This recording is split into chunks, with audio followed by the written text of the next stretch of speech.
Welcome to a Foxy Tech Tips tutorial on enabling clipboard history on Windows 11. If you find this tutorial helpful, please consider subscribing to my channel and liking the video. Enabling the clipboard history allows you to save multiple items to your clipboard. Here is how to turn it on.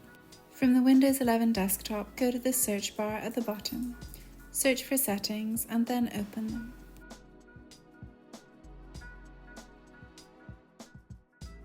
In Settings, select System from the left sidebar. In System Settings, select Clipboard.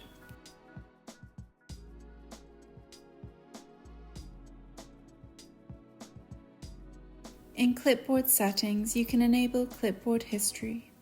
You can view your clipboard history by pressing the Windows key and V at the same time. And that draws an end to this tutorial. Please like the video if you found it helpful and subscribe to Foxy Tech Tips for more Windows 11 tips and tricks.